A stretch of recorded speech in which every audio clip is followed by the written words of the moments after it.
What do you think? Does that work? Today we're doing the reader's profile tag.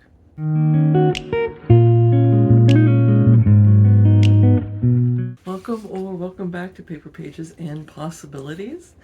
Today we are doing the reader's profile tag, and I was tagged in this a little while ago by Kevin at Kevin Toll Reads.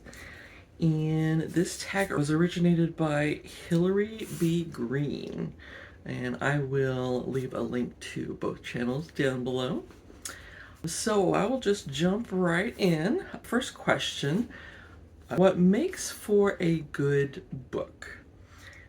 I had a very hard time with this question. I like a lot of character development, I'm finding, but I also like a very engaging plot. I also like very immersive world. So like any one of those I think will keep me interested in a book. But if you had all three, that would probably be a 5-star. I think that's a good definition of a 5-star for me. What am I currently reading? So I just started last night The City We Became by N.K. Jemisin, and I'm only 20 pages in. I'm already hooked. Like, it's on par to be a 5-star read. It's got the character, it's got the setting, it's got the pacing, so I'm excited to get through. I feel like I'm going to breeze through this, so keep an eye out for a review in the near future. That was question 2. Question 3, what is the last book you didn't finish and why? Okay, I'm about to annoy a whole lot of people. I tried and I could not get into Dungeon Crawler Carl. I thought I was gonna love it.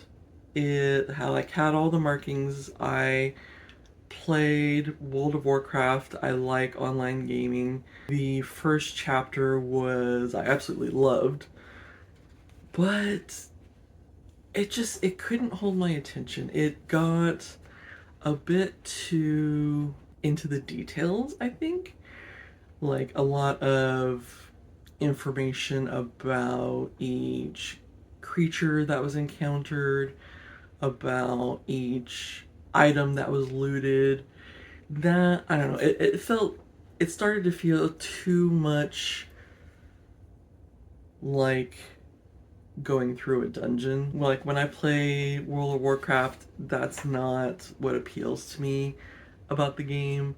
I'm not about doing the dungeons or excelling in the fighting aspect. I prefer the story, the crafting. So if Dungeon Crawler Carl went a lot deeper into the crafting system, I might be really fascinated with it. But as it stands right now, I have done a softy enough. I may revisit it in the future, but as of right now, I am not going to proceed with the series. All right, number 4. What obscure book do you wish other people would read? I had to think a long time about this, because a lot of the books that I have right now are not that obscure, because I've been getting from other booktube recommendations.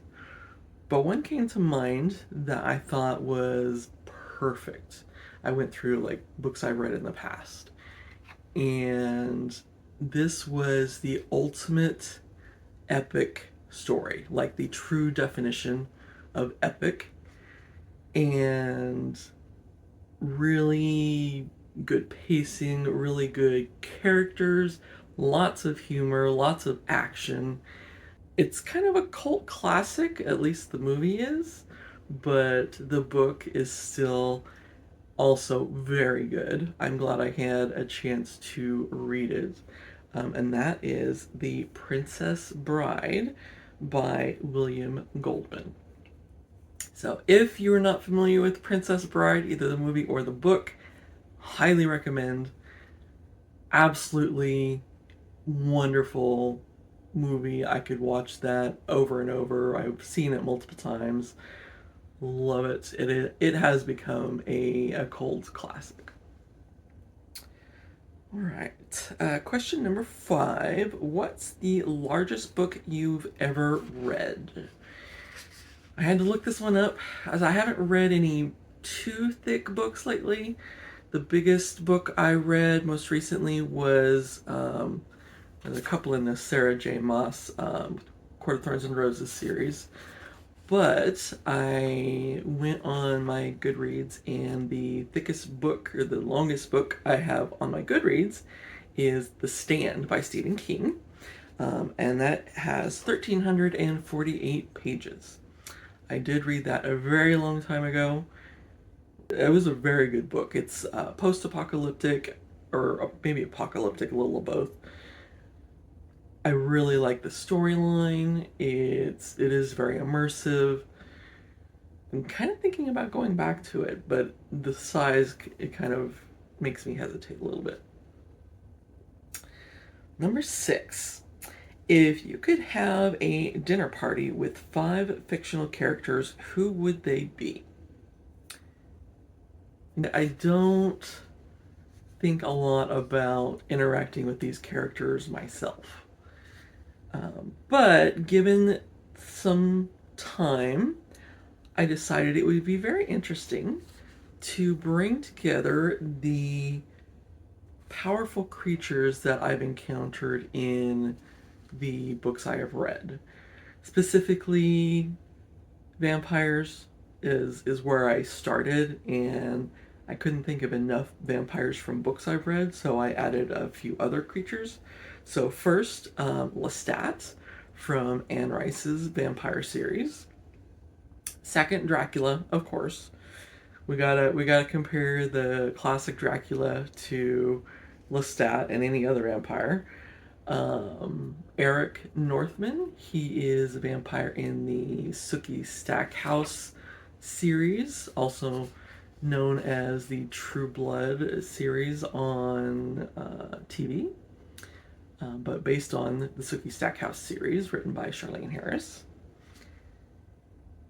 And then I had to kind of edge toward non-vampire, but also characters that I feel are very powerful, and I would be very curious to see like the battle of wits and the battle of power, to see who, without killing anybody, who is most powerful.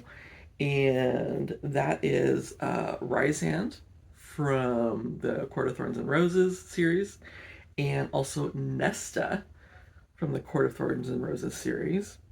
Bearing in mind, I have only read up through book 3.5, so I don't know if you consider that 3.5 or 4.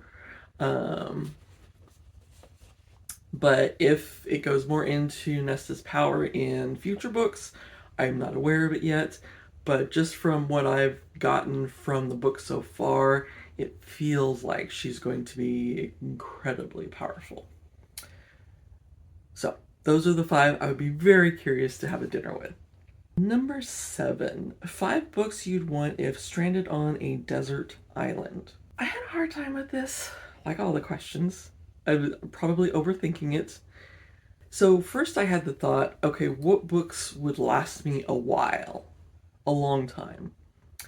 And then I realized being stranded on a desert island isn't necessarily meant to be a permanent thing. So going for long books isn't necessarily the need, things to keep busy. So I went with a few things that would, I think, keep me occupied, but also some things that would really fascinate me. And being stranded on a desert island would give me the opportunity to indulge in. So, first book I would love to have is an anthology of H.P. Lovecraft's collected works.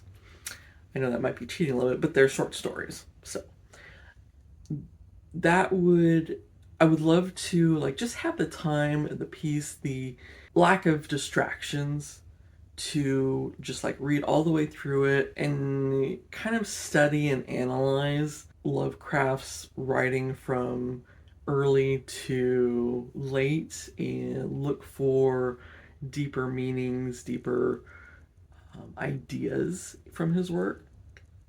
Then the next one is called A Gentle Madness by Nicholas Basbins.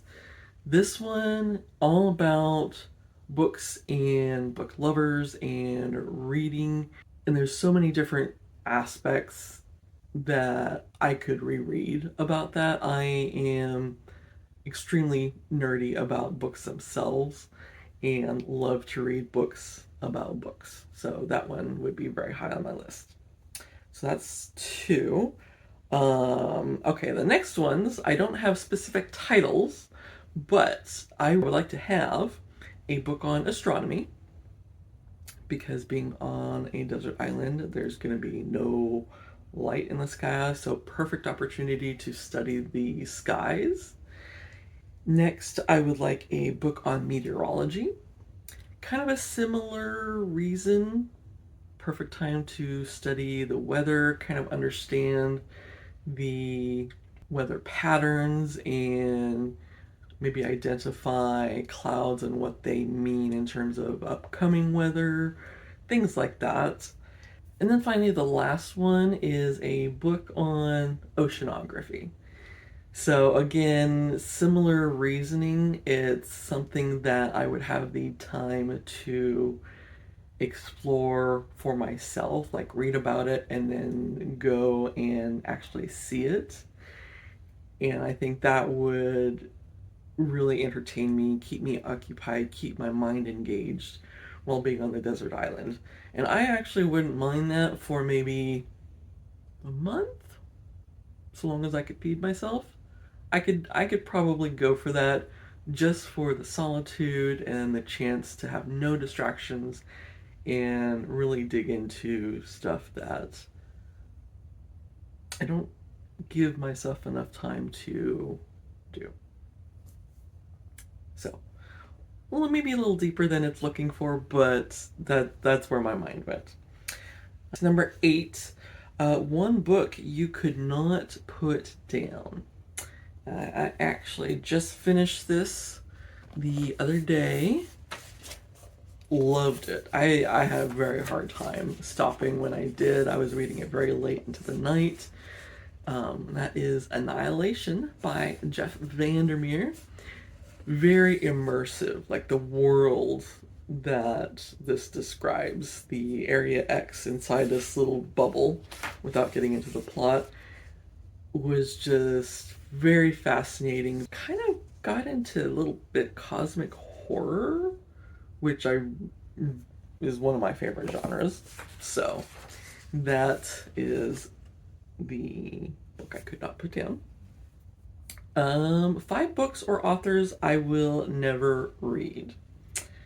About to get some more unpopular opinions out there. So I will never read. Well, first I will say I will never truly say never, because my interests change constantly.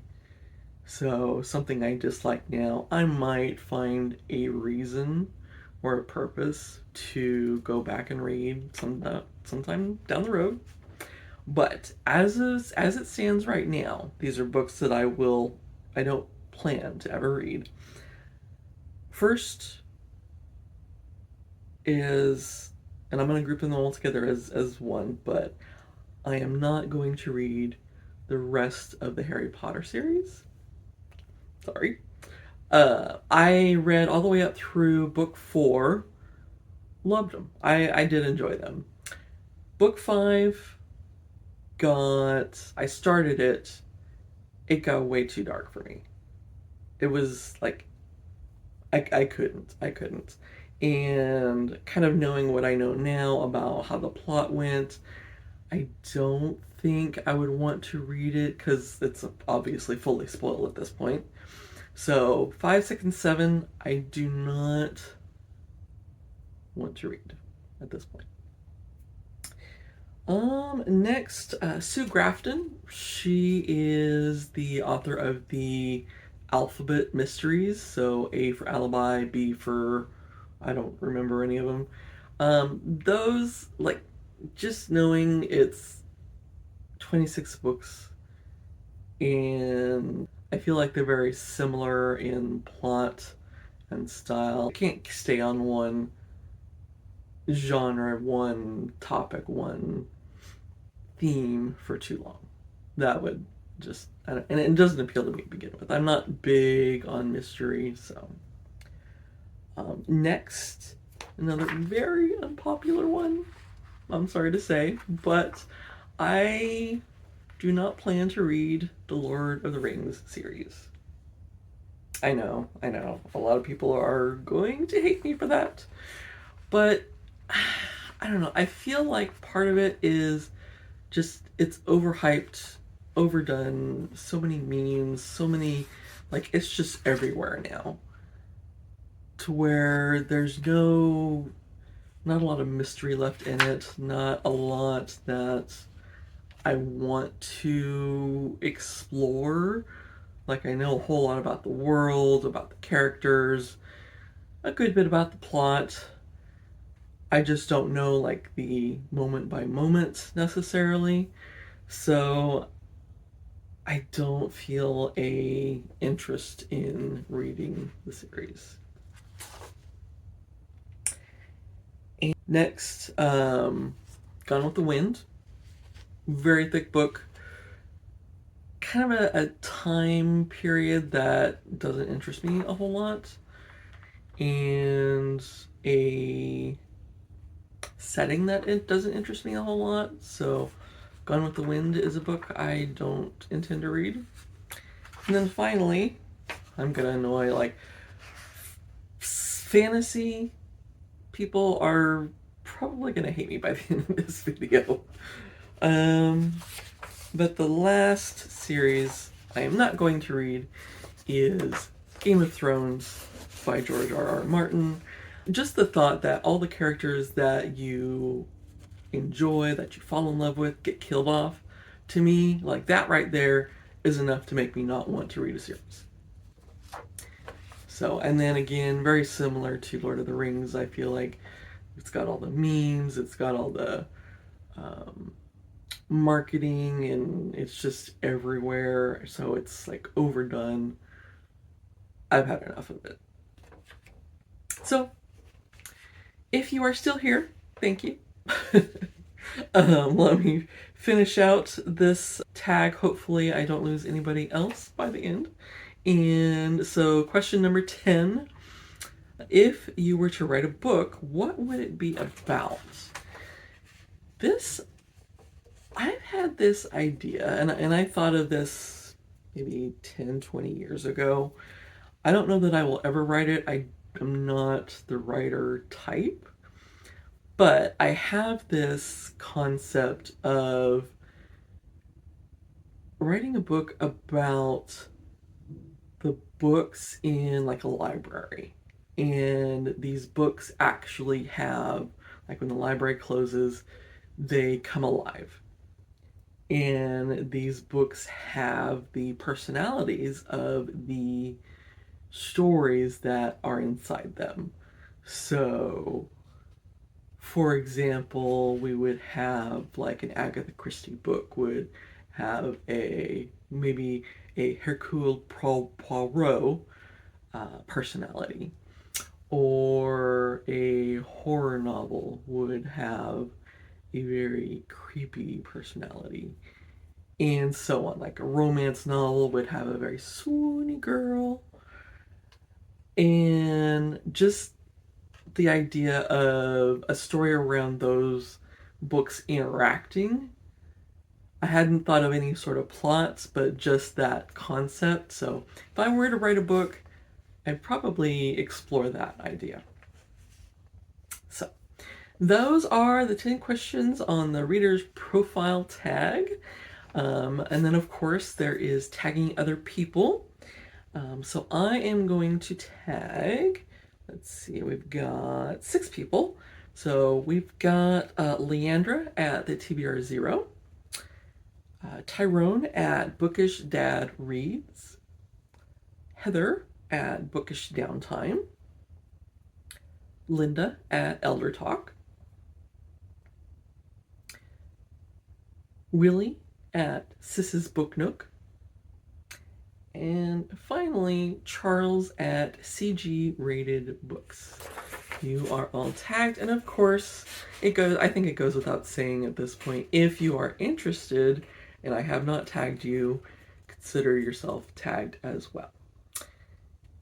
Thank you so much for sticking around, and I hope you have a great rest of your day. And take care.